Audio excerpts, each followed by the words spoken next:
Afternoon, everyone. I'm Dr. Tom, your destination speaker for this cruise. A little bit of my background. I have a PhD in computer science. I went back later and got a master's in world history and culture. While I was working on my master's in world history, I spent a lot of time in Newfoundland and the Maritimes, Nova Scotia, New Brunswick, and Prince Edward Island. Spent a lot of time staying with families in the communities, especially in Newfoundland and Labrador. They're very small towns without motels. So you live with families, you eat dinner around the table with the families, hear the stories of the families and the community, how the community got there and their culture. Today I'm going to talk about Lanso Meadows, which will be the first stop on our itinerary. Newfoundland, the Rock, as it's also known. It's been populated for about 9,000 years. They call it the Maritime Archaic Indians, were the first ones there. The First Nation Indians that live on the Rock are the Micmac and the Beothuk. The Micmac tend to be in the southern part of Newfoundland, the Beothuk in the northern part. And as we're going to learn later, when the Vikings came to Newfoundland about 1,000 years ago, it was the Beothuk Indians, or First Nationers, that they had contact with. The first European to claim credit for rediscovering Newfoundland was John Cabot. He was an Italian ship captain and navigator and explorer. Columbus in 1492 had come to the Americas. Cabot wanted to find another way and claim it for another country. Like Columbus, Italy had turned him down, the Italian governments, and he made his way to England. And he was introduced to King Henry, and King Henry commissioned him to sail west to find lands for the king. So he took the English name of John Cabot. And when he arrived in Newfoundland, he circled the island once. We don't know for sure where he landed. Tradition has it was close to Corner Brook, which will be our second stop on the voyage. He got off the ship, planted his flag, and proclaimed, "I claim this newfound land for the king." That's where the island got its name. A lot of fishermen from Europe soon followed, mostly starting in the 16th century. We had quite an assortment. There was a lot of cod. Cod being a very prized fish. It's a large white fish. Has a good taste to it. It's not fishy at all. So we had fishermen from England, Scotland, Ireland, France, Spain. But a lot of the fishermen were from the Basque country of northern Spain and southern France. And as they came to Newfoundland, they would give their names to these different places where they would set up their summer fishing camps, and then eventually turn into year-round fishing camps, and sending their catch from the Grand Banks back to Europe.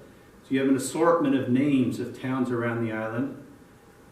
Some make sense. St. John's, the capital of Newfoundland. Bonavista, from the Spanish for good view.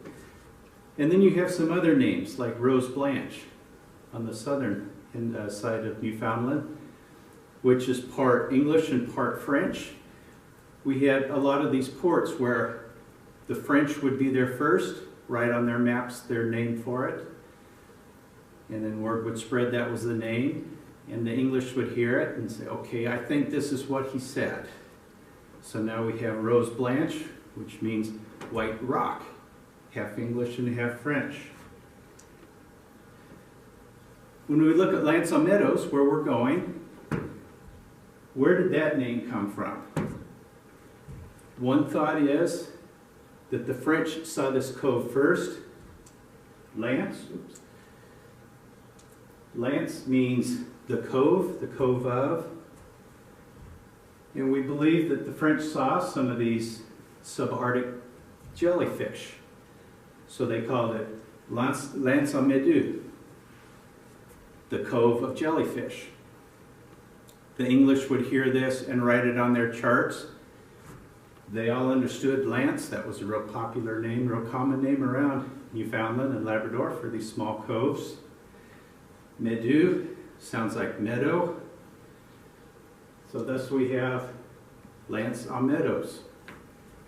There's another version that, well, when you get there, and when you get there you'll see there's a lot of meadows, a lot of grasslands around the cove. So really, maybe it does mean the Cove of Meadows. Leif Erikson in the Greenlander saga had mentioned we found lots of grass for our cattle to eat. So possibly that's what it means, Lance on Meadows, the Cove of Meadows. But we have other archaeologists that believe this land was wooded at one time, just like the coast of Labrador. In that case, there were no meadows there, but there certainly are jellyfish. In the Greenlander saga, we have the story of Leif Erikson. And I have it up here in the language that Leif would have spoken and written himself. Old Icelandic, medieval Icelandic. And this basically says, Leif, the son of Eric of Brattahlid, went to Bjarna, bought a ship, and got 35 men to go on this adventure with him. Leif asked his father Eric to come to the expedition to lead it, but Eric said, no, I'm too old, I can't go. This is Eric the Red, Leif's father. So the story we have from the Greenland saga is they left Greenland, came up north here to Baffin Island, which is just covered in ice. Leif landed there. This really doesn't do us any good. Continued on south along the Labrador coast, where he called it Markland, forest land. The coast of Labrador has a lot of forest. And then he came to Newfoundland. We're not sure where he landed, somewhere. There were rumors in Leif's time of Vinland, a place where lots of fruit to make wine. It's now thought this area around here, somewhere in there is Vinland, be it the coast of Newfoundland by Corner Brook, Prince Edward Island, Nova Scotia, New Brunswick. Somewhere in that area is probably where Vinland is. In the sagas, it doesn't speak to where Vinland is, other than southwest of Greenland. This is a picture of Lance on Meadows as it looks today. This is a recreated Viking longhouse at the site. 1960s, some archaeologists discovered ruins or artifacts. An oil lamp, knitting needles, iron slag, things that the First Nation or Beothuks would not have had. It is thought that Lance on Meadows wasn't a permanent facility, permanent location for the Vikings to live, but rather a ship facility, repairs. As you came from Greenland and were headed to Vinland, you could stop here, have repairs done to your ship. They had iron forges, there's evidence of that. Restock your supplies, then get ready to go to continue your expedition. Here's some of the artifacts they found. This bronze pin, that was a decorative piece of jewelry that the Vikings at the time would have had. There's iron slag. And here we have a plank out of a ship with an iron nail in it. So definitely something the Beothuk First Nationers would not have had.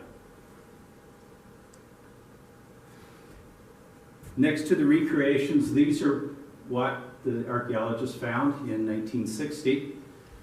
It's dug out. You have the berm around the outside.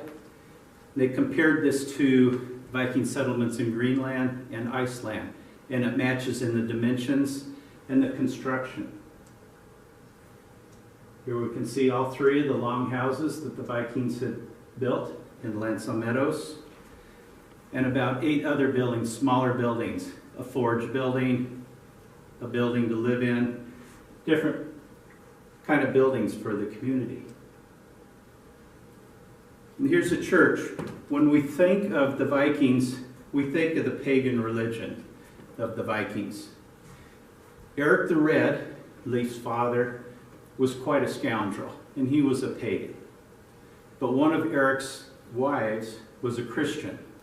Christianity had come to the Vikings in the 9th century.